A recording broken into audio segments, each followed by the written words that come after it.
हरे कृष्णा। तो आप सभी का हार्दिक स्वागत है आज के विशेष सत्र में।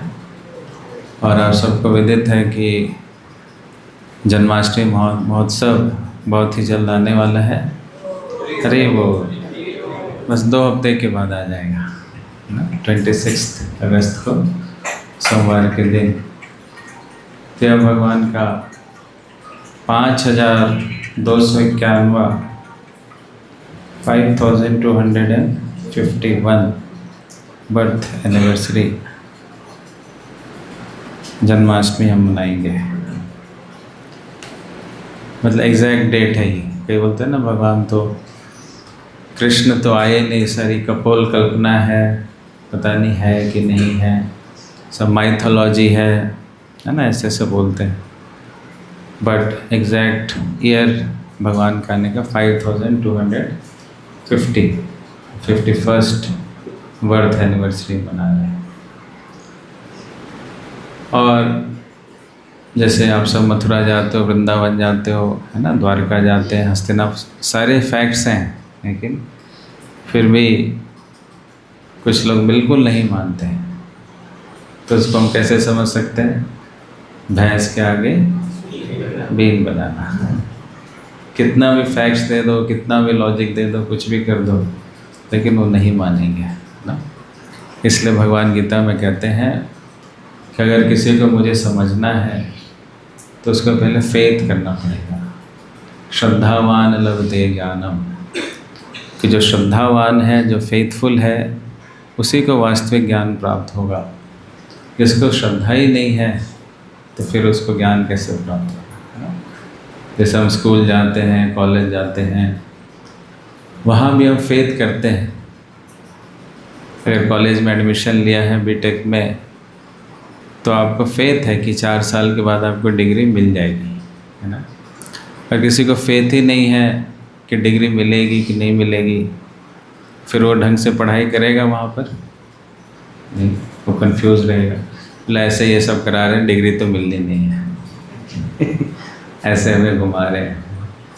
लेकिन जो फेथ करके पढ़ाई करेगा तो उसको अच्छी नॉलेज भी होगी, अच्छा स्किल भी सीखेगा और सीखेगा कुछ वहाँ जा कर के। हर एक चीज़ में फेथ की आवश्यकता है।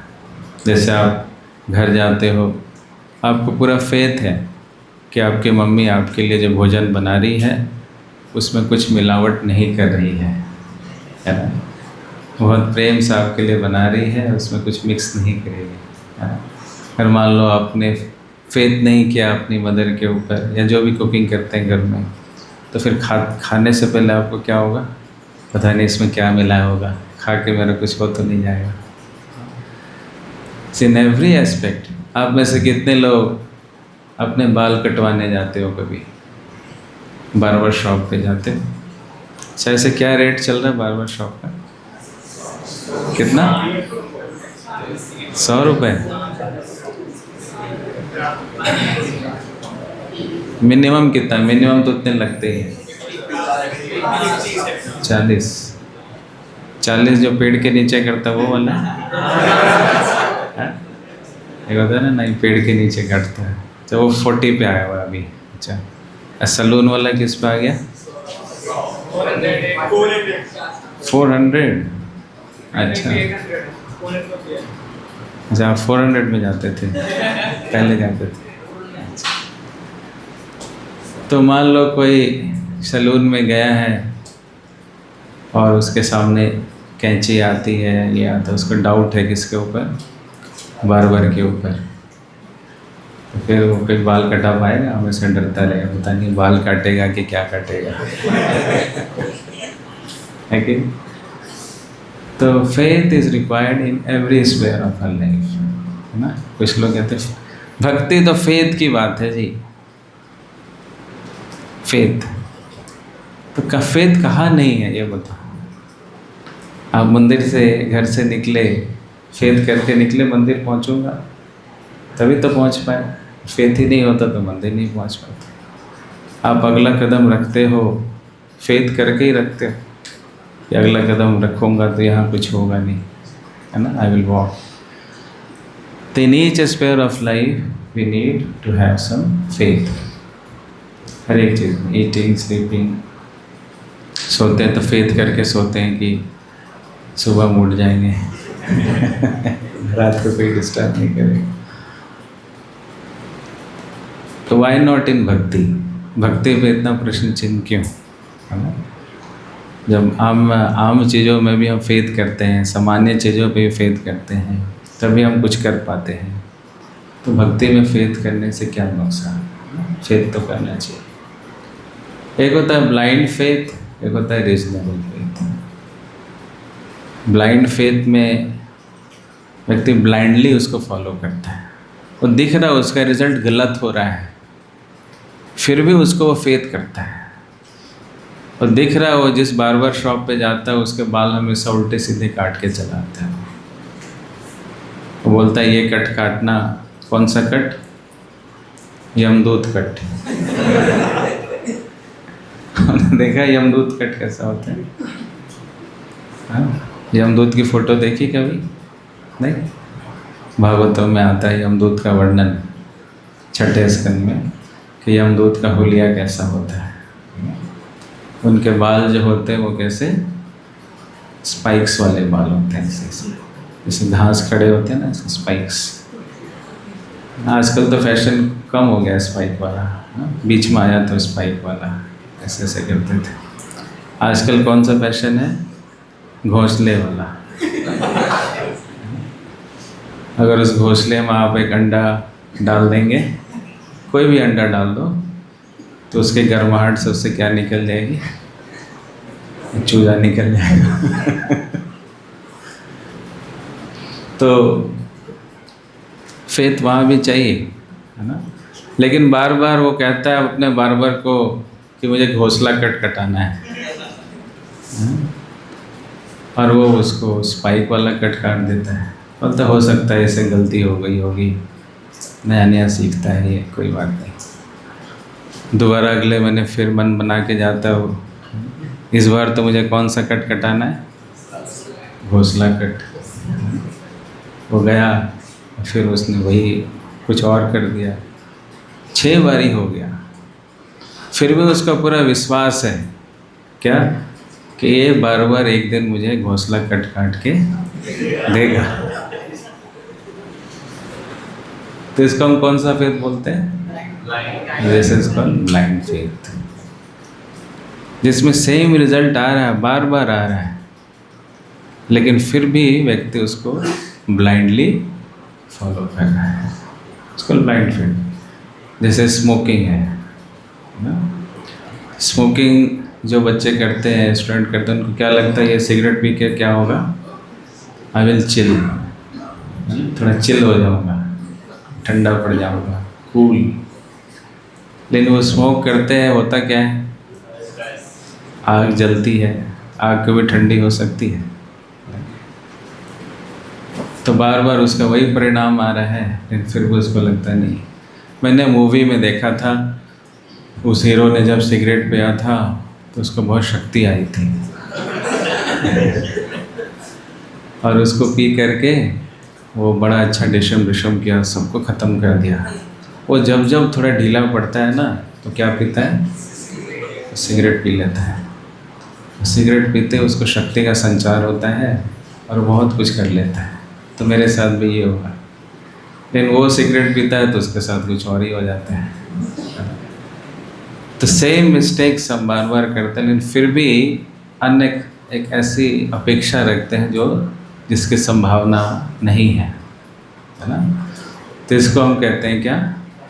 Blind faith. जैसे कॉलेज में स्टूडेंट्स, स्कूलों में देखते हैं गर्लफ्रेंड बॉयफ्रेंड बनाते हैं, है ना? बहुत फेथ होता है उनको एक दूसरे के ऊपर। लड़का क्या समझता है, ये मेरी क्या है? चंद्रमुखी है।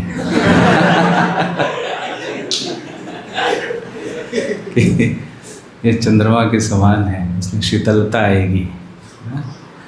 लेकिन वही चंद्रमुखी धीरे धीरे क्या बन जाती है? नहीं, इतनी जल्दी नहीं।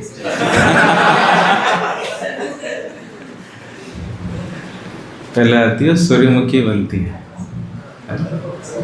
चंद्रमुखी से सूर्यमुखी, सूर्यमुखी से ज्वालामुखी। फिर जो ज्वालामुखी देखता नहीं थी चंद्रमुखी है,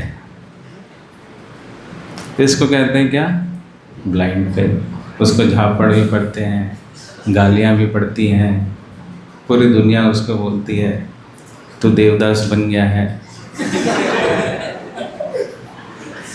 लेकिन फिर भी क्या समझता है?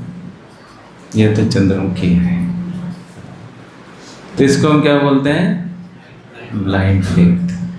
When the results are coming same and as again, still we are thinking the results will be opposite. तो ब्लाइंड फेथ अच्छा नहीं है, अंधा विश्वास जो है वो अच्छा नहीं है। तो हमें कौन सा फेथ करना है? Reasonable faith. रीजनेबल फेथ मतलब आप उसको एग्जीक्यूट करते हो तो आपके जैसे एक्सपेक्टेड रिजल्ट्स हैं वो आते हैं, again and again same results आते हैं। तो आपको क्या समझना चाहिए कि इस पे जो मैं फेथ कर रहा हूँ रीजनेबल फेथ है ना। जैसे अपने पेरेंट्स के ऊपर हम फेथ करते हैं, सेम रिजल्ट्स आते हैं। हमारे पेरेंट्स कभी हमारा बुरा नहीं सोचते, चाहे वो कितने गुस्से में हो, हमारी पिटाई भी करते हो, लेकिन अल्टीमेटली डाउन द लाइन हम क्या देखते हैं? They are well wishers. Similarly भक्ति के साथ भी यही है कि भक्ति के अंगों को हम करते हैं तो सेम रिजल्ट्स बार बार आते हैं। आपने कभी ऐसा नहीं देखा होगा कि कोई अगर माला का जप करता है उसके बाद वो परेशान हो गया, हाय मेरा टाइम वेस्ट हो गया। देखा आपने? Not a single person I have seen कि have chanted the holy name Hare Krishna Krishna Krishna Hare Hare, Hare Ram Ram Ram Hare Hare. जब करने के बाद डिप्रेशन में आ रहा है, परेशान हो रहा है, बोला अब तो मैं बहुत बड़ा टाइम वेस्ट हो गया। Every time when we chant what we get enthusiasm. हम उत्साहित हो जाते हैं, संतुष्ट हो जाते हैं, आनंदित हो जाते हैं। प्रॉब्लम्स जो है, जो इतने बड़े बड़े प्रॉब्लम लग रहे थे, बहुत छोटे छोटे लगने लगते हैं। That means what? Holy name पे फेथ करना रीजनेबल फेथ है या ब्लाइंड फेथ है? रीजनेबल फेथ है। तो रीजनेबल फेथ और ब्लाइंड फेथ की यही पहचान है कि when you do this you get the consistent results. Similarly Krishna के ऊपर फेथ करना ब्लाइंड फेथ है, रीजनेबल फेथ है? Reasonable faith. तो शास्त्र में भी कई जगह बतलाया गया है, जैसे श्रीमद् भागवतम में कहा गया है कृष्णस्तु भगवान स्वयं एते चांस कला। बाकी सब है वो कला है, अंश है, लेकिन भगवान कौन है? कृष्णस्तु भगवान स्वयं। तो एक बारी एक व्यक्ति फॉरेन से आया था इंडिया में, और उसने भारतवर्ष के जितने भी मंदिर हैं सभी मंदिरों में उसने दर्शन किए। दर्शन करने के बाद किसी ने उनसे पूछा कि बतलाओ भगवान कौन है, हु इज़ गॉड? आपने तो सारे देवी देवताओं के सबके मंदिर में गए हो, हु इज़ गॉड? उन्होंने कहा कि मुझे लगता है कि कृष्ण ही भगवान है। बोले ऐसा क्यों लगता है आपको कृष्ण ही भगवान है और आपको दिखे नहीं? क्या? बोले सब दिखे, लेकिन कृष्ण के मंदिर में मैं जब भी गया कृष्ण बहुत आनंदित थे और आनंद में वो बांसुरी बजा रहे थे, और ऐसा उनके चेहरे पे कोई स्ट्रेस या कोई एंग्जाइटी या कुछ ऐसा दिख नहीं रहा था। बस सो हैप्पी एंड ब्लिसफुल। तो जो सच में भगवान है वो ऐसा ही होगा, सुंदर होगा, आनंद में रहेगा, जिसको देख करके हम भी आनंदित हों। बाकी जो शास्त्र क्या कहते हैं वो मुझे नहीं पता, लेकिन बाकी मैं जितने भी मंदिरों में गया वहाँ मुझे क्या देखने को मिला? कोई बहुत अटेंटिव पोजीशन में है, कोई एकदम तैयार बैठा हुआ कुछ करने के लिए। But Krishna is always blissful, is always happy. So that's why Krishna is God. ऐसा उसको कृष्ण कहा। तो ये बात सही है। जैसे हम देखते हैं कोई कंपनी का मालिक है वो आराम से क्या करता रहता है, अलग अलग स्थानों में घूमता रहता है, खेलता रहता है, गोल्फ खेलता है। ये सारा मैनेजमेंट तो किसको दे के रखता है, अलग अलग लोगों को, ना। सारी कंपनी वो चलाते हैं, वो एंजॉय करते हैं। सिमिलरली कृष्ण क्या है, Krishna is the supreme enjoyer. He himself declares in Bhagavad Gita, भोक्तारम यज्ञतापसाम सर्वलोक महेश्वरम सुहृद सर्वभूतानाम ज्ञाता माम शांति मृष्यति।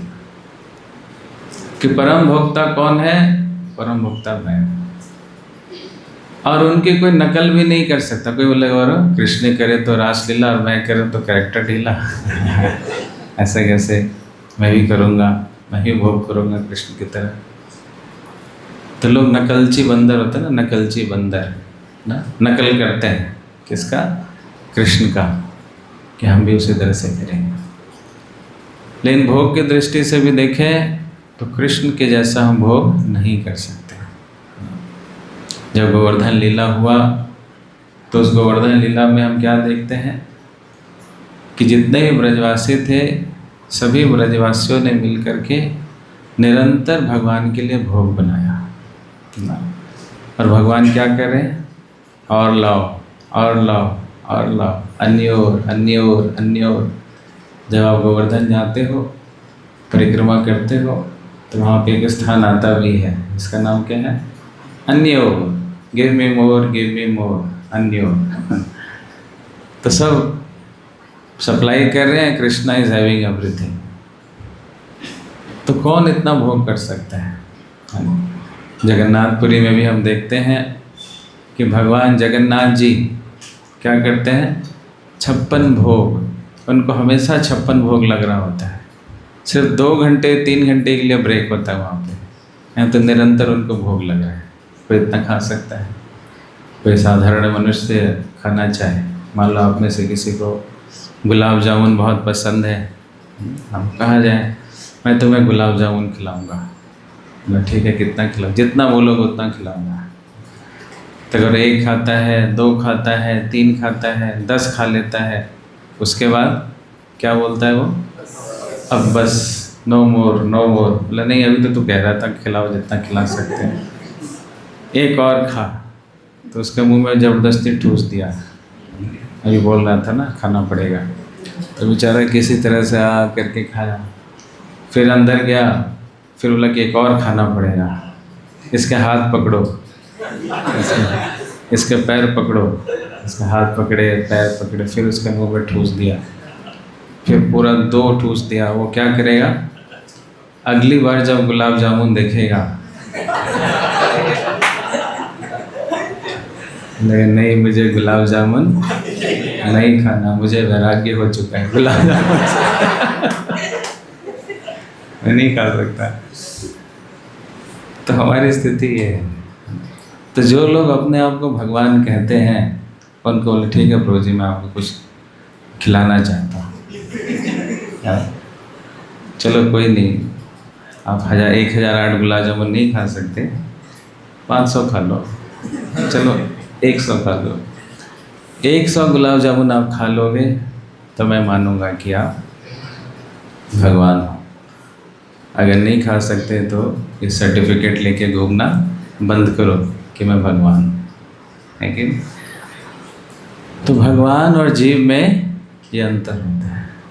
भगवान अनंत भोग कर सकते हैं, जीव थोड़ा भी भोग नहीं कर सकता। हम थोड़ा सा करते हैं, उसी में हमारा पेट खराब, वो आज लूज मोशन हो गया, आज ये हो गया, आज वो हो गया। पता है कि कम सो तो प्रॉब्लम, ज़्यादा सो तो प्रॉब्लम, कम खाओ तो प्रॉब्लम, ज़्यादा खाओ तो प्रॉब्लम। पता है ना, हमें बहुत ही सोच समझ करके चलना पड़ता है, बैलेंस्ड होकर के, युक्ताहार विहार से युक्त चेष्ट कर्मसु। लेकिन ये रूल कृष्ण को अप्लाई होता है क्या, नहीं।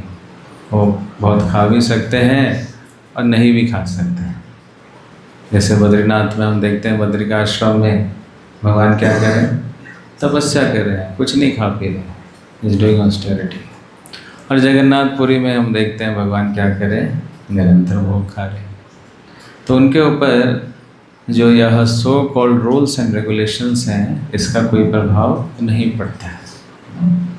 एक बार श्रील प्रभुपाद जी एरोप्लेन में ट्रैवल कर रहे थे, तो वहाँ पर एक व्यक्ति था, वो भी अपने आप को भगवान कह रहा था। तो उसने कहा कि मैं ही भगवान हूँ, वो भी प्रभुपाद जी को कह रहा है। मान लो हमें कह देता तो कोई बात अलग थी। प्रभुपाद जी के बगल में बैठा, उसको कह रहा है कि मैं भगवान हूँ। अच्छा भगवान हो, तुम रास्कल हो, तुम भगवान नहीं हो सकते, तुम जीओडी गॉड के उल्टे हो। तुम गॉड नहीं, तुम डॉग हो। प्रभुपाद जी ने खूब बोला उसे, फिर भी वो कह रहा है कि नहीं नहीं मैं ही भगवान हूँ। फिर थोड़ी देर के बाद वो उठने लगा। प्रभुपाद जी ने पूछा कि आप किधर जा रहे हो? तो मैं अभी वॉशरूम होके क्या आता हूँ, है ना, देयर इज नेचर्स कॉल। अच्छा नेचर्स कॉल? उन्होंने उनका हाथ पकड़ लिया, this is you are God, then control your nature.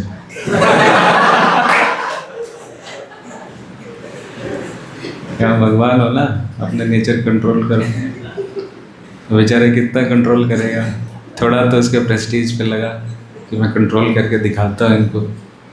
लेकिन लंबी जर्नी है, भारत की फ़्लाइट तो छोटी होती है, 1-1.5 घंटे की हो जाती है, और जो बड़ी बड़ी फ़्लाइट होती है 12-12 घंटे की, उसमें वो बेचारा क्या करेगा। थोड़ा उसने रिस्ट्रेन किया, फिर उसका प्रेशर और बढ़ गया, फिर वो तेज़ी से खड़ा होने लगा, उसको बिठाया।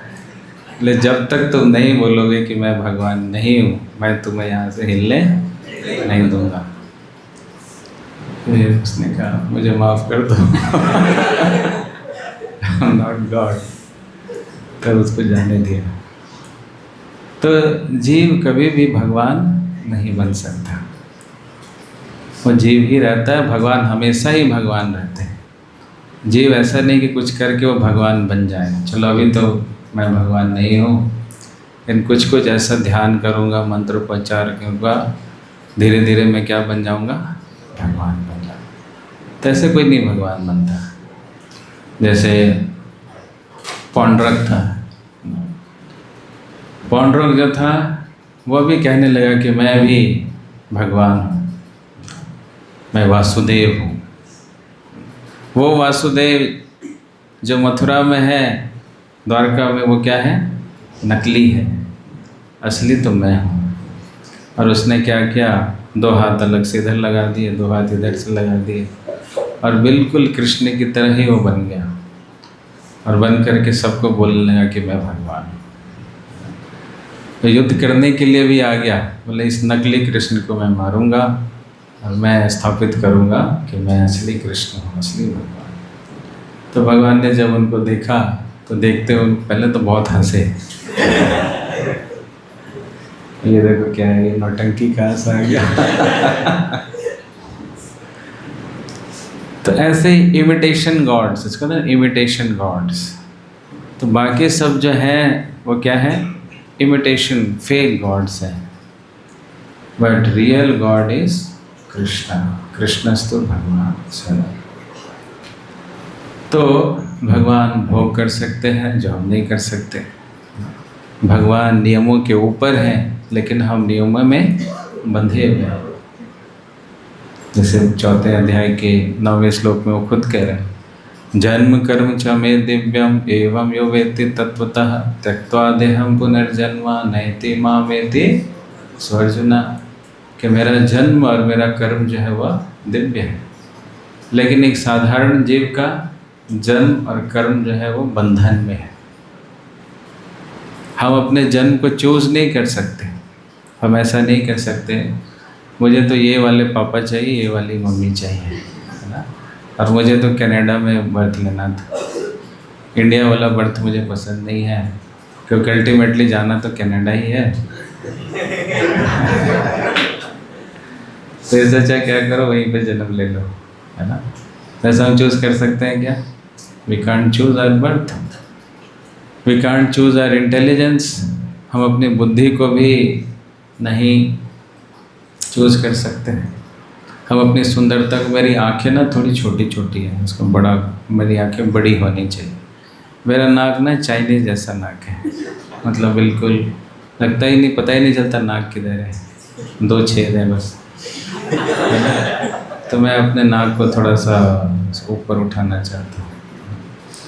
और मेरा कम्प्लेक्शन ही बहुत ब्लैकिश है, बहुत ज़्यादा फेयर एंड लवली लगा लिया, फिर भी तो ऐसे हो रहा है जैसे भैंसे के ऊपर फेयर एंड लवली लगा। तो कोई अपना ब्यूटी चूज़ कर सकता है, कोई अपना इंटेलिजेंस चूज़ कर सकता है, कोई अपने पेरेंट्स चूज़ कर सकता है, नहीं। तो इसका मतलब वो बंधा हुआ है, उसको जो दिया जा रहा है उसको वही लेना पड़ेगा। ही इज़ फोर्स्ड, वो क्लेम नहीं कर सकता कि मुझे ये चाहिए। जिद करने से वो उसको नहीं मिलेगा, है ना। खुद ही को कर बुलंद इतना, सुना आपने कि खुदा तुझसे खुद पूछे बता तेरी रज़ा क्या है। जिद करूँगा तो फिर हो सकता है खुदा, मतलब भगवान आए, तेरी रज़ा क्या, क्या तू चाहता है ले ले, जिद मत कर। तो ऐसा नहीं होगा। तो हमें जो हमारे कर्म है, हम उस कर्म से क्या है, फलों से बंधे हुए हैं, हम उसमें चेंजेस नहीं कर सकते। कर सकते हैं क्या, भविष्य का हम उज्जवल बना सकते हैं। भूतकाल में जो हमने किया है उसका कुछ नहीं होगा, उसके परिणाम को ही हमें प्राप्त करना पड़ता है। तो जन्म कर्म दोनों हमारे प्रकृति के जो नियम हैं उसके आधार पे है, लेकिन भगवान के जो जन्म और कर्म हैं वो प्रकृति से परे हैं। जब भगवान प्रकट हुए तो बहुत ही सुंदर रूप में, चतुर्भुज रूप में प्रकट हुए, और हम तो आते हैं नंगे बच्चे, है ना, पूरे नग्न अवस्था में आते, लेकिन भगवान जब आए तो क्या पहन कर गए, पीताम्बर वस्त्र पहन कर के आए ना, बहुत सुंदर मुकुट, चतुर्भुज रूप में शंख चक्र गदा पद्म सबको धारण करके आए ना, और मुस्कुराते हुए आए, और अपनी माता और पिता को सांत्वना दे रहे हैं कि आप इतना टेंशन मत लो, मैं आ चुका हूँ, है ना। कोई ऐसा कोई बच्चा बोलता है अपने पेरेंट्स को कि मैं आ गया, आप टेंशन मत लो। नहीं, हमें तो पता ही नहीं हमारा जन्म कैसे हुआ, क्या क्या था उस समय, है ना। और अगर हम रोते नहीं हैं तो हमें रुलाया जाता है ना। जो बच्चा रोता नहीं है तो उसको चींटी काट काट के रुलाते हैं, रो रो रो जा। जब वो रोने लगता है तो बोलते हैं कि अब बच्चा आपका नॉर्मल है ना। इसका मतलब ये रोता रहेगा तो ये नॉर्मल रहेगा। इसलिए हम देखते जो लोग दुखी हैं तो उनको सब बोलते हैं बेटा ये नॉर्मल बातें हैं, सब ऐसे ही दुखी रहता, हम भी दुखी थे, ये भी दुखी है, वो भी दुखी है, सबको देखो, सबके चेहरे पे कितने बज रहे हैं, 12 ही बज रहे हैं। तो तुम्हारे चेहरे पे 12 बज गया तो क्या हो गया, कौन सी बड़ी बात है 12 बजना, अभी भी 12 बजने वाले हैं।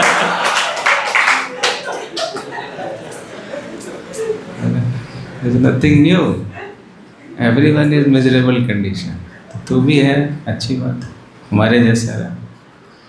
लेकिन जहाँ पे कोई खुश होने लगता है, जैसे आप लोग अभी इतना हंस रहे हो, कोई आज देखा रहे ये लोग इतना खुश क्यों हो गए 12 बजे, 12 बजे भी इनके चेहरे 12 नहीं बज रहे, और ये इतना खुश है ना। तो बोलेंगे कुछ तो गड़बड़ है इनका, फिर आपको और परेशान करते हैं, है ना। इसलिए हम देखते हैं कि जब कोई माला पकड़ता है, हरि नाम लेता है, तो बोलने लगता है अरे मत जा, माला मत कर, हरि नाम मत ले, तुम्हारा नुकसान हो जाएगा। तो हमारी तरह दुखी नहीं रह पाएगा। तो हमारी तरह दुखी रहने के लिए तुम्हें हमारी तरह ही काम करने पड़ेंगे, भक्ति नहीं करना। तो मैनी पीपल डिस्करेज, वो चाहते हैं क्या कि हम इसी तरह बंधन में बंधे रहें, और पुनरपि जननम पुनरपि मननम पुनरपि जननी जठरे शयनम, बारंबार माता के घर में जाते रहें और नाना प्रकार के योनियों को प्राप्त करते रहें। तो हमारा जो जन्म है और जो हमारा कर्म है वो क्या है, प्रकृति के नियमों में बंधा हुआ है। लेकिन भगवान का जन्म और कर्म प्रकृति से परे है, क्योंकि प्रकृति उसके अधीनस्थ है। मया दक्षेण प्रकृति सोयते सचराचरम, कि मेरी अध्यक्षता में ये प्रकृति चल रही है। उनकी जब इच्छा होती है वैसी प्रकृति वैसे ही बन जाती है। जब भगवान का प्रकट हुआ उस दिन अष्टमी तिथि थी, लेकिन पूर्णिमा हो गया। अष्टमी को पूर्णिमा हो सकता है क्या? है ना, कृष्ण पक्ष की अष्टमी तिथि है, लेकिन पूर्णिमा तो बहुत दूर है अभी। लेकिन फिर भी उस दिन क्या हो गया? पूर्णिमा हो गया, क्योंकि चंद्रमा को भी लगा कि स्वयं भगवान आ रहे हैं तो मुझे अपना फुल परफॉर्मेंस देना चाहिए अपना 100% देना चाहिए। तो अपना सब हटाया, सब है अभी ये रहने दो, मुझे फुल फॉर्म में आने दो अभी, है ना। वैसे ये नदियाँ हैं, कुंड हैं, तालाब हैं, सरोवर हैं, सब बहुत आनंदित, बहुत सुंदर सुंदर फूल आ गए, जितने पक्षी हैं सब चहचहाने लगे, तो बहुत ही मनोरम दृश्य बन गया।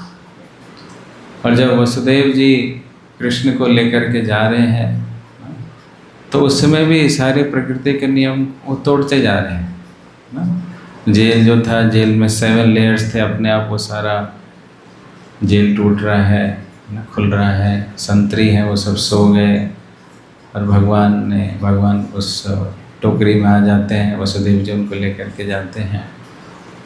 तो प्रकृति उनको फॉलो कर रही है, वो प्रकृति को फॉलो नहीं कर रहे हैं। हमें जीव को प्रकृति को फॉलो करना पड़ता है। प्रकृति हमें जैसा बोलती है हमें वैसा करना ही पड़ता है ना। जैसे बारिश आ गई तो हम क्या कर सकते हो?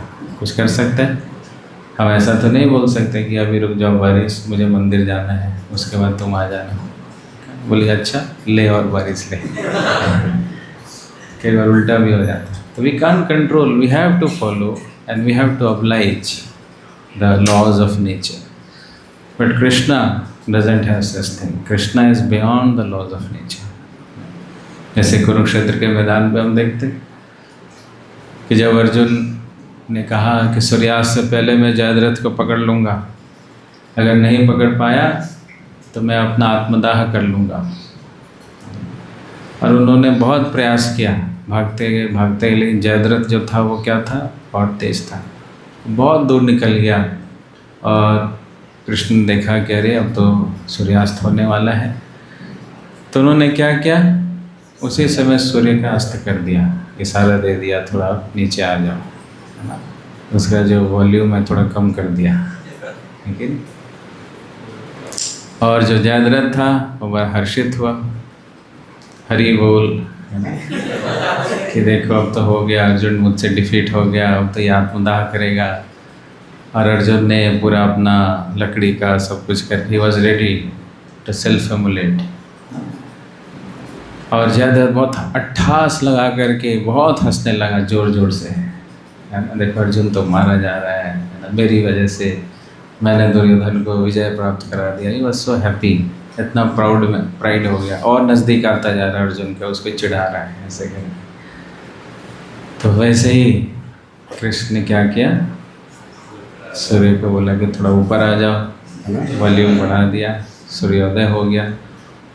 और कहा कि ये देखो तुम्हारे सामने जय कृष्ण नहीं जयद्रथ बैठा हुआ है चलाओ तीर इसके ऊपर, इसके ऊपर नहीं तो बस मार दिया अर्जुन, है कि? तो सूर्य भी किसके कंट्रोल में है? कृष्ण के कंट्रोल। चंद्र भी किसके कंट्रोल में है? कृष्ण। सारे ग्रह नक्षत्र भी किसके कंट्रोल में है? कृष्ण के कंट्रोल में। क्योंकि जब कौरवों का देखा गया, है ना, कि स्टार की क्या पोजीशंस हैं, ग्रह नक्षत्र की क्या पोजीशन, तो इसमें पाया गया कि अगर पांडव और ये जो कौरव है वो युद्ध करते हैं तो जीत सुनिश्चित है। किसकी? कौरवों की। उनके नक्षत्र बता रहे थे कि कौरव जो है वो जीतेंगे, क्योंकि जो दुर्योधन का ग्रह नक्षत्र है, धृतराष्ट्र का, सब बड़े अच्छे अच्छे पोजीशंस में है, हाई पोजीशंस में है। और जो पांडवों का है, अर्जुन युधिष्ठिर का है, वो सारे ग्रह नक्षत्र लो पोजीशंस में है।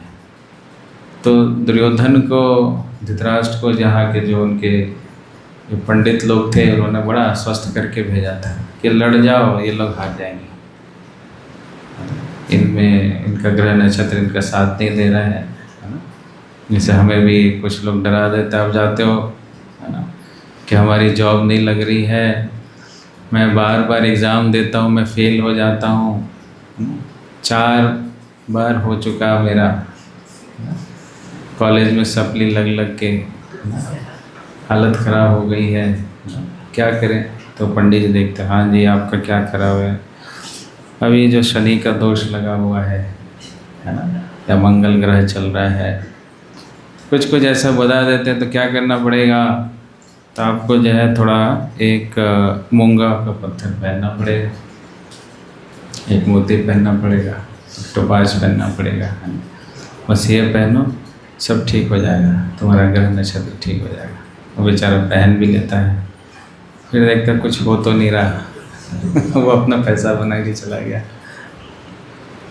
तो यही चीज़ कौरवों के साथ भी हुआ। उन्होंने कहा कि आपका ग्रह नक्षत्र बहुत अच्छा है, आप युद्ध कर लो और आपकी जीत जो है अवश्यंभावी होगा। तो उसके बाद जब लड़ाई हो गया, सब कुछ हो गया, फिर चेक किया, बोले पंडित जी आपने क्या बोला था, है ना, क्या हुआ, हमारा सारे पुत्र मारे गए, सब समाप्त हो गया, ये क्या चार्ट देखा हमने आपको चार्ट देखना भी नहीं आता, क्यों हमें फॉल्स कॉन्फिडेंस दिया, भिड़ जाओ, उससे कुछ नहीं होगा, हमारा क्या हुआ। तो ये आपका चार्ट तो ठीक है, दोनों का चार्ट अच्छा है, इसका चार्ट लो था, पांडवों का आपका हाई था। इसमें क्या हुआ कि इसमें कृष्ण घुस गया। जब मैंने चार्ट देखा था ना, उसमें कृष्ण एंटर नहीं किया था। अभी मैं देख पा रहा हूँ कि यहाँ पे कृष्ण का प्रवेश हो चुका है, और जहाँ कृष्ण का प्रवेश हुआ तो सारे नक्षत्र डाउन हो गए, वो सब नतमस्तक हो गए। उन्होंने क्या बोल दिया कि अब तो मेरे प्रभु जी आ चुके हैं, है ना, हम अपनी पावर को नहीं दिखाएंगे, है ना। तो ग्रह नक्षत्र भी किसके कंट्रोल में है, और कृष्ण के कंट्रोल में। तो आपके नक्षत्र ढीले पड़ गए, उनके पावरफुल हो गए, उन्होंने हरा दिया। तो ग्रह नक्षत्र भी किसके कंट्रोल में है, कृष्ण। जैसे राम रावण के युद्ध में भी हम देखते हैं कि रावण जो थे बहुत बड़े भक्त थे राम जी के, नहीं शिव जी के। तो शिव जी के पास जब गए, शिव जी ने क्या बोला कि अब तुम्हारा कुछ नहीं हो सकता, अब तो तेरी मृत्यु होगी। क्यों?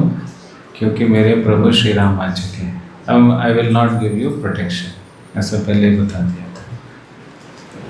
तो सारे देवी देवता, सारे ग्रह नक्षत्र, चंद्रमा, सूर्य, सभी के सभी किसका के नतमस्तक होते हैं, कृष्ण के समक्ष। इसलिए भागवत में भी कहा गया, यथा तरोर मूल निषेचनेन तृप्यन्ते यत् स्कंद भुजोपशाखा, कि जिस प्रकार से वृक्ष के जड़ में हम पानी डालते हैं तो फिर वह पानी अपने आप सभी जगह जाकर के सबको पोषित कर देता है। हमें अलग से किसी टहनी में, किसी पत्ते में, किसी फल में, किसी फूल में अलग से जल डालने की आवश्यकता है क्या?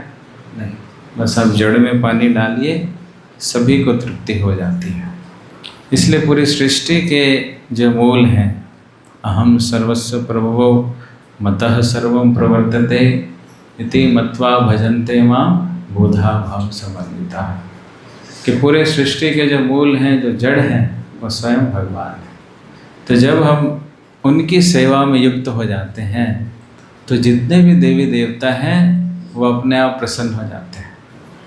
ब्रह्मा आदि देवगणा प्रसन्ना, कि ब्रह्मा आदि जितने भी देवगण हैं वो बहुत प्रसन्न हो जाते हैं।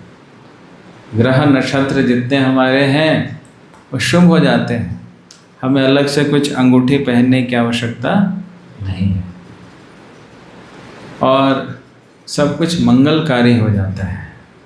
जिसके ऊपर मान लो कोई छोड़ देता है, कई बार ना इसके साया छोड़ देता है कि ये मेरा दुश्मन है, तो किसी तांत्रिक के पास जाकर के 2-3 उसके पीछे ऐसे छोड़ देता है ना। आजकल बहुत चल रहा है ये सब, ब्लैक मैजिक जिसको कहता है, ब्लैक मैजिक है ना। उसको पता ही नहीं चलता मेरे ऊपर ब्लैक मैजिक हो गया है। वो उसको बीमारियां लगती रहती है, उल्टियाँ होती रहती हैं, लाइट ऑफ करता है तो लाइट ऑन हो जाता है, ऑन करता है तो ऑफ हो जाता है ना। उसको रात को नींद नहीं आती, डरावने सपने आते हैं।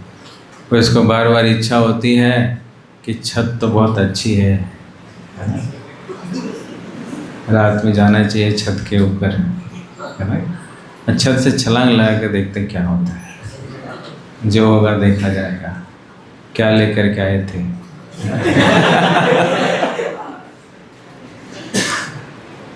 और ऐसे थॉट्स आते हैं ना, जो खास करके जिसके ऊपर ब्लैक मैजिक होता है उसको सुसाइडल थॉट्स बहुत सारे आते हैं कि क्या रखा है जीवन में, मुझसे कोई प्यार नहीं करता है, सब ऐसे ही है, सब मेरा शोषण करते हैं, no one loves me, I am worthless. ऐसे जो डिप्रेसिव थॉट्स हैं वो आते रहते हैं। शरीर में ऐसी बीमारियां लग जाती हैं कि जिनको आप दवाई खाते रहो, डॉक्टर भी कहता है सारा चेकअप तो तुम्हारा ठीक है, सब कुछ तो ठीक है, तुम क्यों इतना परेशान हो। बोले मुझे भूख नहीं लगती, मुझे ये नहीं लगता। तो ये सब ब्लैक मैजिक भी होता है ना?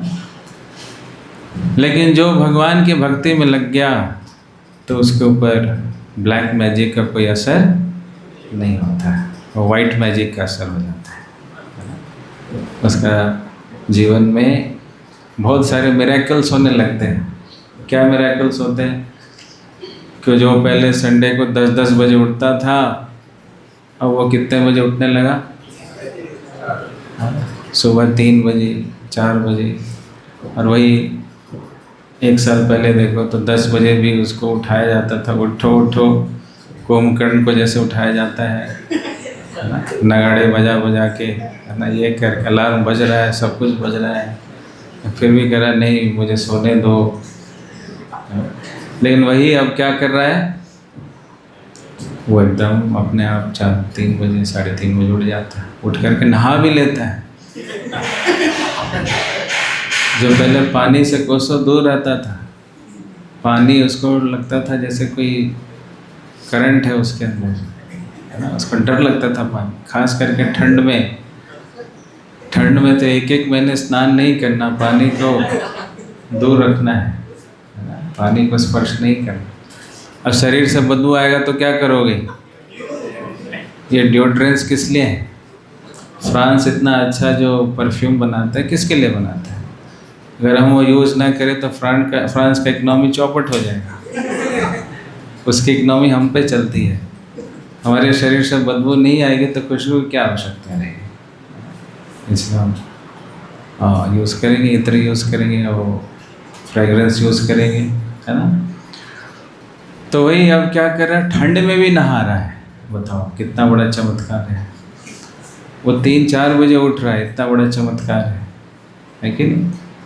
पहले वो सब जितने भी ढाबे, जितने रेस्टोरेंट, सबके चक्कर मार चुका होता है, घूम घूम कर। अच्छा यहाँ पे क्या, यहाँ पे नान अच्छा मिलता है, यहाँ पे चावल अच्छा मिलता है, सब उसको खबर है ना? लेकिन भक्ति में जुड़ने के बाद बोलता है कि नहीं, ये सब गंदी चीज़ें मुझे नहीं खानी, है ना। पहले वो MCM के चक्कर लगाता रहता था, है ना? बोलता था मैं जा रहा हूँ इस्कॉन मंदिर, लेकिन पहुँच जाता था कहाँ पे, MCM। वो उधर से ऊपर से नीचे टू एंड फ्रो करता रहता था। अब वो किधर आ जाता है, अब वो आ जाते हैं मंदिर में, है ना। और जो उसको लड़कियां देखते हैं उसको वो क्या बोलता है, माता जी। पहले उसको कैसे देखता था, अब उसको बोलता है मेरी माता जी, है ना। तो चमत्कार है कि नहीं है, बहुत बड़ा चमत्कार है, इतना बड़ा बदलाव है उसके अंदर। तो ये ब्लैक मैजिक है या वाइट मैजिक है, दिस इज वाइट मैजिक। तो Krishna is black but he does white magic.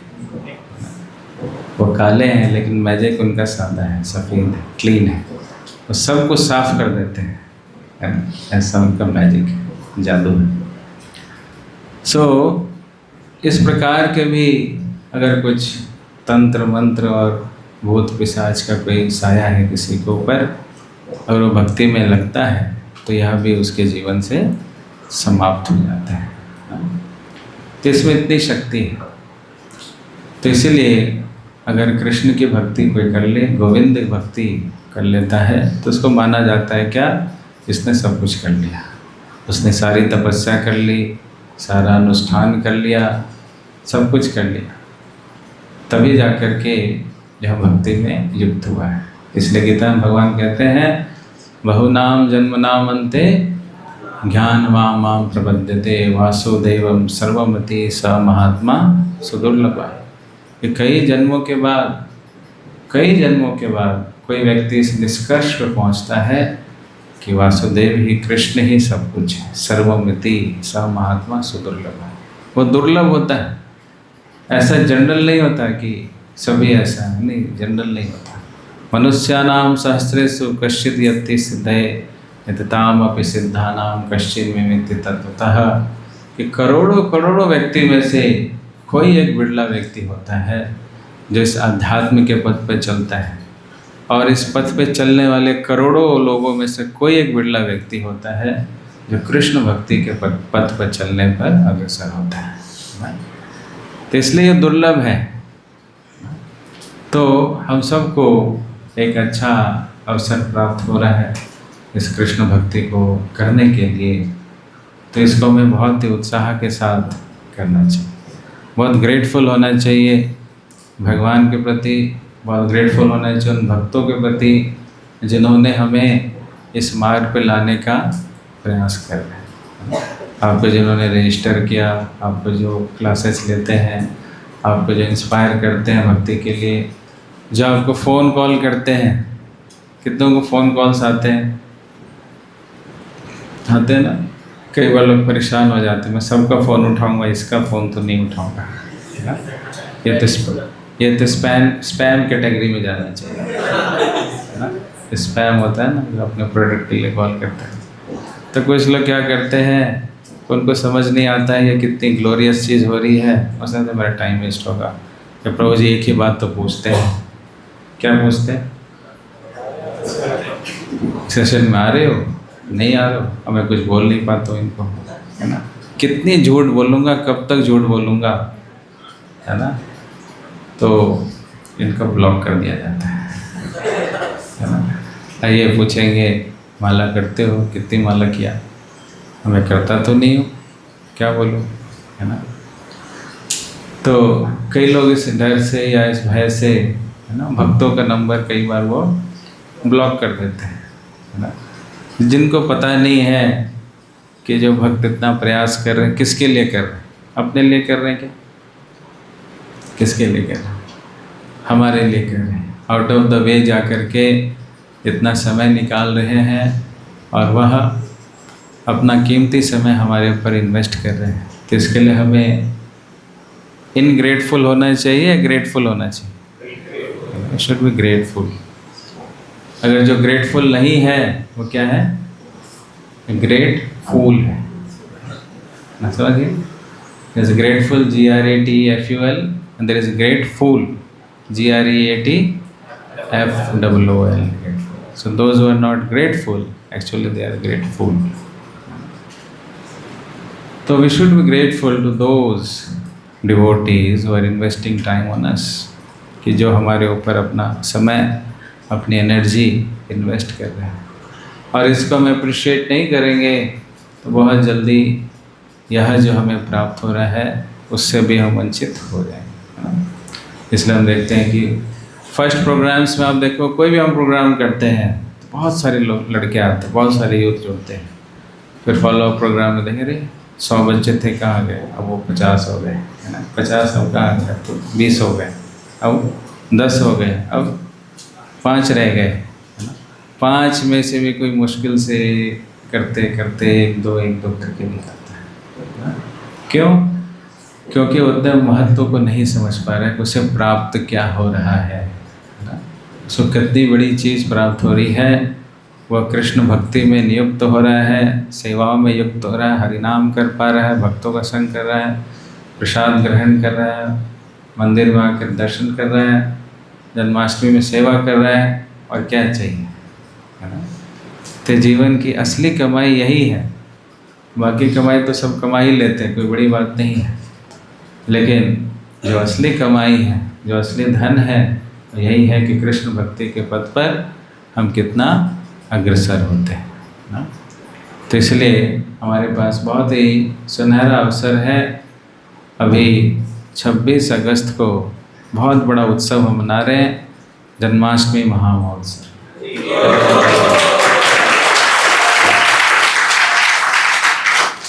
तो बहुत ग्रैंड स्केल पे होता है। आप में से कितने लोग पहली बार जन्माष्टमी मनाएंगे? फर्स्ट हमारे साथ काफ़ी लोग। तो आप खुद ही देखोगे कि अच्छा इतना ग्रैंड होता है, मुझे तो पता ही नहीं था। जन्माष्टमी जनरली ऐसे में ठीक है, वही वन ऑफ द फेस्टिवल्स है, भगवान को रात को 12 बजे तक फास्टिंग करनी होती है, इतना पता है। जन्माष्टमी मतलब 12 बजे तक फास्टिंग, बस वो कर लो और थोड़ा माखन मिश्री का भोग लगा दो, बस हो गया, उसी को जन्माष्टमी समझते हैं। जन्माष्टमी जो हम मनाते हैं बहुत ही ग्रैंड तरीके से मनाते हैं और पूरे दिन भर अपने आप को युक्त रखते हैं भगवान की सेवा। तो आप जब उस दिन आओगे तो राइट फ्रॉम मंगला आरती, मंगला आरती में देखो अच्छा इतने सारे भक्त कहाँ से आ गए सुबह सुबह,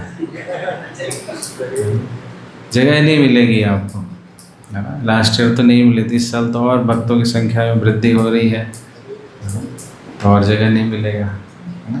धीरे धीरे लगता है कि मंगला आरती भी पंडाल में करना पड़ेगा।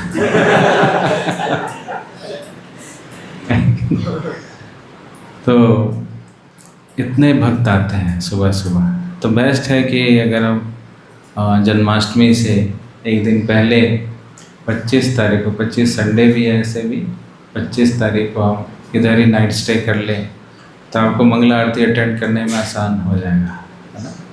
नहीं तो घर से आने में थोड़ा हो सकता है दिक्कत हो।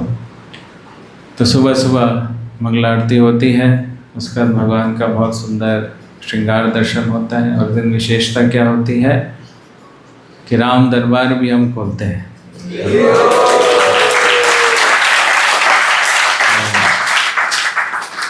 हम देखते हैं 3 ऑल्टर है यहाँ पे, तो एक में राम दरबार है, एक में राधा कृष्ण राधा माधव जी हैं, और एक में गौर निताई थे, लेकिन वो प्रचार करने चले गए। बोले इधर ठीक है, हम चलते हैं कुरुक्षेत्र, वहाँ पे थोड़ा प्रचार की ज़्यादा ज़रूरत है, तो वो चले गए कुरुक्षेत्र। और कह रहे इधर ठीक है अभी, है ना, तो उधर ही है अभी। तो इसलिए 3rd ऑल्टर में गौर निताई थे। कई लोग पूछते ना ये 2 ऑल्टर बंद क्यों रहते, क्या है, खोलते क्यों नहीं इसको, थोड़ा देखिए इसके अंदर कोई खजाना तो नहीं छुपा हुआ जैसे बाकी मंदिरों में। तो कोई खजाना नहीं है, वो ऑल्टर है, एक राम दरबार का और एक गौर निताई का। तो अब कुछ ही दिनों में हम प्रयास कर रहे हैं कि सबको एक करके एक ही ऑल्टर खोलेंगे, उसमें एक तरफ राम दरबार होंगे और एक तरफ राधा माधव होंगे।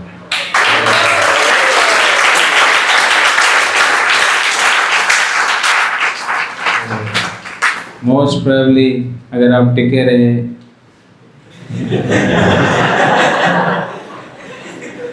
ये भी कंडीशन अप्लाई होता है ना, कंडीशन अप्लाई, ये भी कंडीशन अप्लाई है। इफ़ यू एग्जिस्ट, आप टिके रहे, बचे रहे माया के प्रकोपों से, भक्तों के संग में, तो आप अगली जन्माष्टमी में जब आओगे तो आप क्या देखोगे कि राम दरबार राधा माधव के दर्शन एक साथ हो रहे हैं, है ना।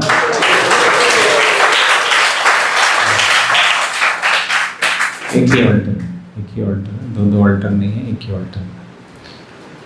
Bye next year this is our plan.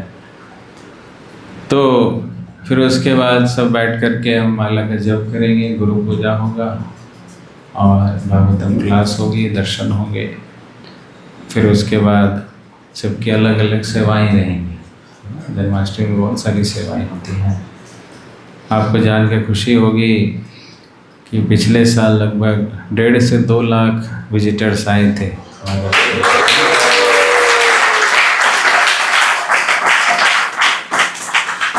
इतने सारे लोग आते हैं, पता नहीं कहाँ से आते हैं, सब लाइन लगा के, लाइन लगी रहती है जैसे ना, जैसे चींटियों की लाइन होती है ना, मीठा कोई रख दो तो पता नहीं वो चींटी कहाँ से आ रही है, उसका लाइन ट्रैक करोगे, इधर रखोगे तो बेसमेंट के बाहर से भी आ रही होगी, है ना। ऐसे भगवान तो स्वीट है ना, अधरम मधुरम सब कुछ, मधुर सब कुछ उनका मधुर है, तो मीठा। और बीच में ऑल्टर में चींटी कहाँ से आ रही है, हाँ, दूर दूर से चींटियाँ आ रही हैं, है ना। हिमाचल से भी आते हैं, पंजाब से भी आते हैं, पंजाब की चींटियाँ, हिमाचल की चींटियाँ, ट्राई सिटी की चींटियाँ तो हैं ही, है ना, दूर दूर से आती है, एकदम लाइन लगा के ऐसे ऐसे सब दर्शन करते हैं। तो इस बार थोड़ा बैरिकेडिंग सिस्टम भी अलग है जो पुराने भक्त हैं उनके लिए, कि इस बार हम अंदर बैठने की कोई व्यवस्था नहीं रख रहे। पहले बैठ जाते थे, उठते ही नहीं थे। चींटी जब चीनी से चिपक जाती है, देखा आपने, कुछ चींटियाँ चीनी से चिपक जाएंगी, अब फिर उसको हटाना बड़ा मुश्किल होता है। तो इसलिए इस बार क्या किया कि लड्डू को थोड़ा दूर रखा है, दूर से ही चिपकने नहीं देंगे, मतलब बैठने का अवसर नहीं देंगे।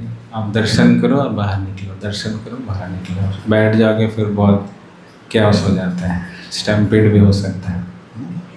इसलिए सिर्फ दर्शन करना है, बाहर निकलना है। तो वो दिन सेवाएं बहुत होती हैं, अलग अलग प्रकार की सेवाएं होती हैं, जिसमें क्राउड केयर का बताया, जो क्राउड जो भी है उसको शिफ्ट करना, मूव कराना। फिर उसका जो वॉलंटियर्स हैं अलग अलग स्टॉल पे, उनको प्रसाद पहुंचाना। उस दिन प्रसाद कौन सा होता है, प्रसाद जो है वो एकादशी प्रसाद, जो व्रत का प्रसाद है वो होता है, अन्न प्रसाद नहीं। तो आप लोग उस दिन आओगे तो आप लोग भी उस दिन व्रत रखना है। जो फुल व्रत रख सकते हैं 12 बजे तक पूरा निर्जला, तो बहुत अच्छी बात है। जो नहीं रख सकते हैं तो उस दिन अन्न नहीं खाना है, आपको व्रत की चीज़ें खानी है। व्रत में जैसे फ्रूट्स हो गया, दूध हो गया, है ना, इसमें सेंधा नमक से बनी हुई चीज़ें, ना, उसमें चावल दाल सब्जी, ये चपाती, ये सब नहीं खाते, व्रत की चीज़ें खाते। तो उनको जो हम सर्व करते हैं अलग अलग स्टॉल में जाके, वो व्रत की चीज़ें सर्व करते हैं, ये भी एक प्रकार की सेवा है।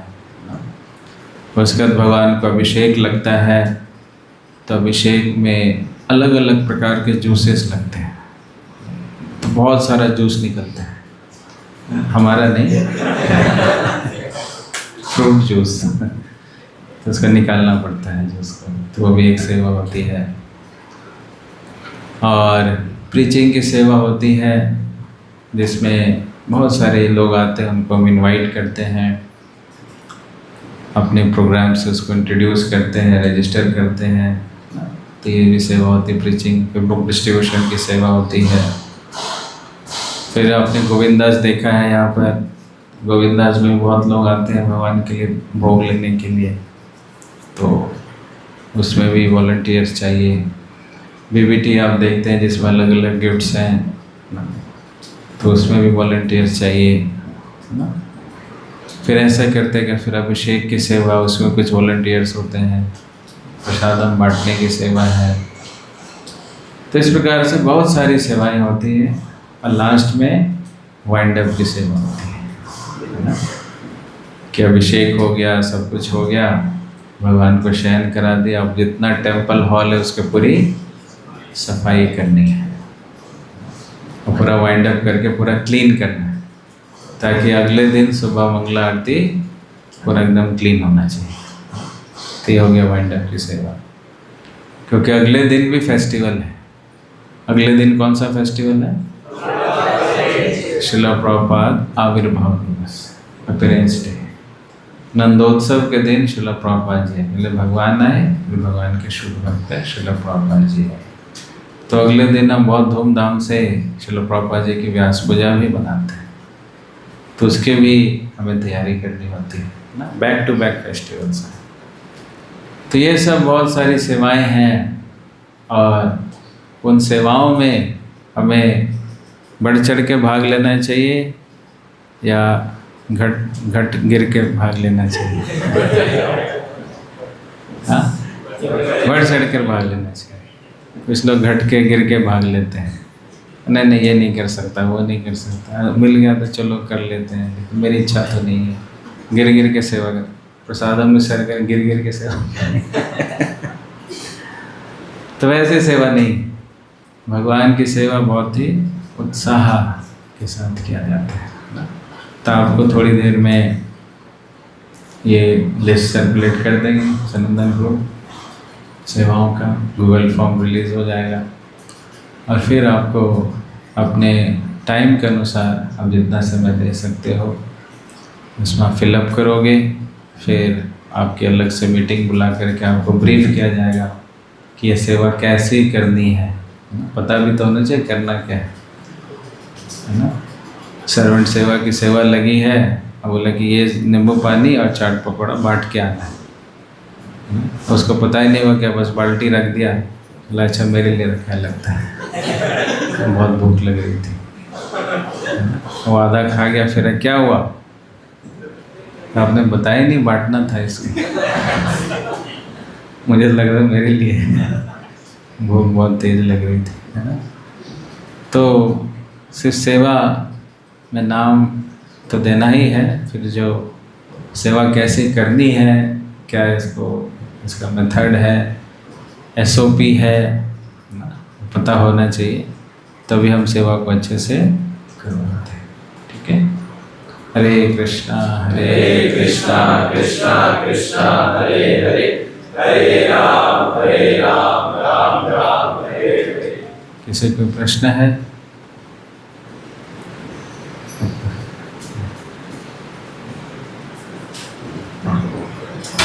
कृष्णा बोली मुझे मेरे पहले जन्माष्टमी मुझे ज़्यादा पता नहीं है, तो जैसे कोई भी सेवा मिलती है तो उसका भाव कैसे अंदर से होना चाहिए सेवा के प्रति, तो क्या मन में रख के चलना चाहिए पहले समय? तो भाव यह रहना चाहिए, हाँ, निस्वार्थ भाव यह होना चाहिए कि मुझे भगवान की प्रसन्नता के लिए करना है, और दूसरा ये कितनी बड़ी बात है कि मुझे सेवा मिली है। सेवा को कोई बोझ के रूप में नहीं लेना चाहिए कि ये भाग दौड़ की सेवा दे दी, ये दे दी, बैठे बैठे वाली सेवा दे दो, एसी के अंदर वाली सेवा दे दो, इतनी गर्मी आपको दिखलाई नहीं देता, इतनी ह्यूमिडिटी है, ऊपर से फास्टिंग है, पसीने भी आ रहे हैं, और आप सेवा दे रहे हो, बाल्टी लेके घूमते रहो इधर उधर। तो सेवा को जब हम बोझ के रूप में लेते हैं तो सेवा अच्छे से नहीं कर पाते हैं। सेवा को हमें लेना चाहिए कि कृपा है, भक्तों की भगवान की विशेष कृपा है कि मुझ जैसे व्यक्ति को भी भगवान सेवा में लगा रहे हैं। तो we should be very grateful, और बहुत उत्साह के साथ सेवा करनी चाहिए। दूसरा, जो हमें सेवा दे रहे हैं उनसे क्लैरिफाई भी कर लेना चाहिए कि प्रभु जी बता भी दो कैसे करना है, क्या करना है, कैसे करना है, कितने टाइम तक करना है, सब कुछ पूछ लेना चाहिए।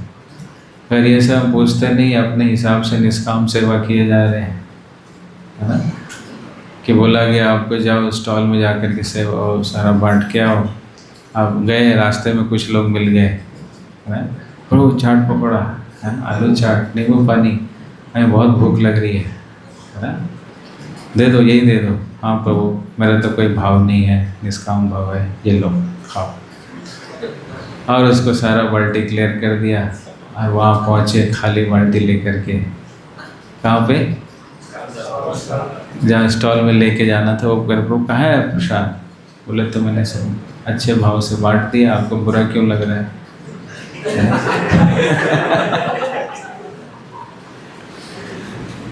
आपको तो खुश होना चाहिए, प्रसाद बटा है, आप अपने लिए, इसका मतलब आप सही भाव से सेवा नहीं कर रहे, आपका भाव अच्छा नहीं है, आपकी नज़र प्रसाद पे थी, सेवा पे नहीं थी। अगर सेवा आप अच्छे से करते तो मुझसे प्रश्न ही नहीं पूछते बाल्टी खाली कैसे हुआ, नहीं? तो कई बार भाव में भी हम आ जाते हैं तो एक्सटेसी को थोड़ा कंट्रोल करना है ना, कि जो सेवा जैसे बताया गया है हमें वैसा ही करना है कि नहीं? कि जब बताया गया कि आपको स्टॉल तक लेकर के वहाँ बांट के आना, बस वैसा ही करना है। फिर जो चैलेंजेज आते हैं वो भी पूछ लो कि प्रभु जी चैलेंज आएगा तो क्या, मैं रास्ते में जाऊँगा, कुछ लोग आ जाएंगे घेर लेंगे मुझे, जल दे दो ये प्रसाद, तो फिर मुझे क्या करना है ना? तो अपना एक्सपीरियंस आपको बताएंगे। उनको बोल देना कि आपकी बाल्टी आपके पास पहुंच जाएगी, इस बाल्टी को वहाँ तक जाने दो हरे कृष्णा हरे कृष्णा हरे कृष्णा कृष्णा कृष्णा हरे हरे, हरे राम राम राम हरे हरे। हरे कृष्णा कृष्णा कृष्णा हरे हरे, हरे राम राम राम हरे हरे। हरे कृष्णा कृष्णा कृष्णा हरे हरे, हरे राम राम राम हरे हरे। हरे कृष्णा कृष्णा कृष्णा हरे हरे, हरे राम राम राम हरे हरे। हरे कृष्णा कृष्णा हरे हरे, हरे राम राम राम हरे हरे। हरे कृष्णा कृष्णा कृष्णा हरे हरे, हरे राम राम हरे हरे। हरे कृष्णा कृष्णा कृष्णा हरे हरे, हरे राम राम हरे हरे। हरे कृष्णा कृष्णा कृष्णा हरे हरे राम हरे बोल। तो बिना लाइट वाले कीर्तन में ज़्यादा आनंद है या लाइट वाले में? हाँ, किसमें ज़्यादा आनंद आए? हाँ, तो इसलिए भगवान कष्ट देते हैं। कोई बोलता है ना कष्ट क्यों देते हैं भगवान? इसलिए देते हैं ताकि अंधकार में कष्ट में हम उत्साह के साथ भगवान का नाम ले सकें। उसका जो रस है उसका अलग ही आनंद है। तो जब आपको भूख लगती है तब भोजन करते हो, उसमें ज़्यादा आनंद आता है, या जब भरा पेट होता है उसमें खाने में ज़्यादा आनंद आता है? हाँ, जब भूख लगता है तब बहुत आनंद आता है। इसी प्रकार से कष्टों में जब हम भगवान का नाम लेते हैं, हरे कृष्णा कृष्णा कृष्णा हरे हरे, हरे राम राम हरे हरे। तो इसका आनंद कुछ अलग ही होता है ना? इसलिए आगे से आपके जीवन में कभी कष्ट आएंगे कि नहीं आएंगे? अभी आ रहे कि नहीं आ रहे? कभी आए थे कि नहीं आए थे? आए थे, आए हैं और आते रहेंगे। तो ये कॉन्सेप्ट क्लियर होना चाहिए कि कष्ट इसलिए दिया जा रहा है ताकि हम खूब उत्साह से भगवान की शरण ग्रहण कर सकें। तो भाव के ऊपर क्वेश्चन था, है ना? तो भाव समझ में आ गया? क्या क्या बताया? दो मुख्य बातें क्या थी? पहला था कि पहला क्या बोला था? हाँ, क्या मैं किसकी प्रसन्नता के लिए कर रहा हूँ? भगवान की प्रसन्नता के। इसमें हो सकता है मेरी प्रसन्नता ना हो, ये भी हो सकता है। ऐसा भी होता है कई बार भगवान खुश हो रहे लेकिन हम दुखी हैं, ऐसा भी होता है। हमेशा ऐसा नहीं होता कि हम जब सुखी होंगे भगवान भी सुखी। कई बार हम सुखी होते हैं, भगवान दुखी हो जाते हैं, क्या कर रहा है, लेकिन हम बड़े अपने मस्त हो रहे हैं, है ना? But Krishna is not pleased, but sometimes we are not pleased but Krishna is pleased. तो what we have to see, हमें क्या देखना है? किसकी प्रसन्नता देखनी है? भगवान की प्रसन्नता। हमारी प्रसन्नता और प्रसन्नता उतनी मायने नहीं रखती। पहला बात यह, और दूसरा बात यह कि किस प्रकार से हमें करना है, क्या उसका SOP है, क्या गाइडलाइंस है, उसको हमें एज इट इज़ फॉलो करना है। तो आप देखोगे सेवा करने का अलग ही आनंद आएगा। ठीक है, और कोई प्रश्न किसी का?